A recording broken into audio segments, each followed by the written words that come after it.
Entonces aquí vamos a desarrollar unos puntos importantes para el autor y luego le daremos un enfoque en la vida cotidiana de cada persona y tiene mucha correlación en esto. La crítica al modernismo es la tolerancia del ancho del corazón, que todo lo perdona porque todo lo comprende. Estas son palabras del autor y se entiende como la calidez humana. Bueno, acá tenemos dos puntos. Uno es nuestro destino y otro es qué tan lejos estamos qué tan lejos estamos de este destino. Es decir, nuestro destino es la acumulación de energía, la plenitud y la atención. Y lo alejado es el ambiente temeroso y obviamente la resignación. Hay un bien y hay un mal. Lo bueno sería la voluntad del poder, pero eso nos brinda felicidad, es una pregunta que nos acontece a todos.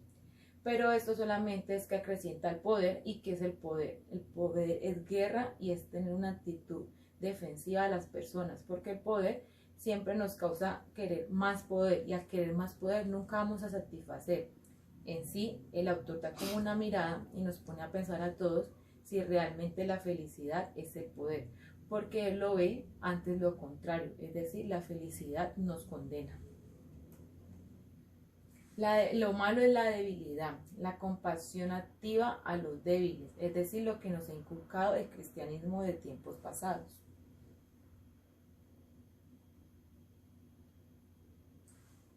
Entonces, aquí en el texto explica que él libra una guerra a muerte contra el ser humano superior, que es lo que nos ha inculcado siempre el cristianismo, que hay un ser superior, el cual debemos de obedecer y si no obedecemos se considera pecado, y todos esos pecados son las cosas por fuera que están de ese ser superior que puede realizar.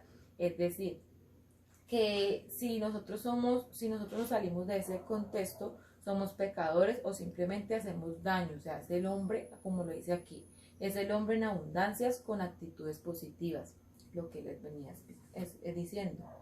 Una explicación es que son los altos valores espirituales, como la tentación y el pecado, es decir, que se le priva la ciencia al hombre de la razón inherente intelectual.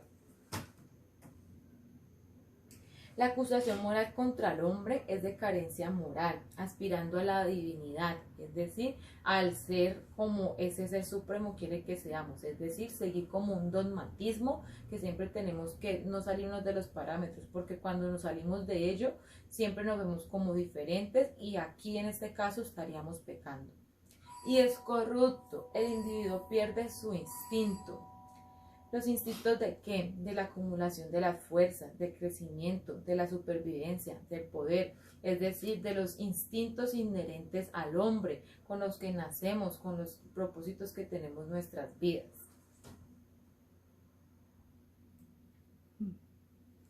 Bueno, el instrumento principal para la decadencia es la idiosincrasia religiosa moral, lo que veníamos hablando ahorita.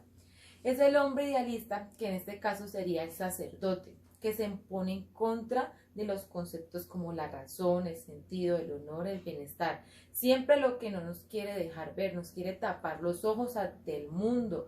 Y esto no puede ser así porque no nos están dejando ser y sencillamente por esto mismo muchas personas han sido ajusticiadas en la época antigua.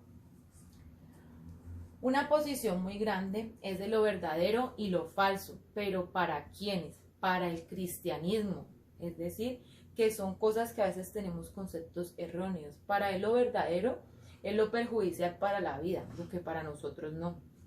Y lo falso justifica y exalta la vida, acrecienta, afirma y eleva a ese ser superior.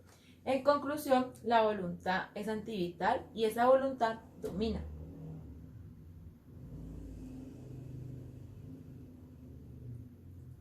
Bueno, aquí vamos a hablar de Kant, porque él menciona a Kant y también le hace una crítica, donde dice que toda virtud debe ser la propia invención de uno.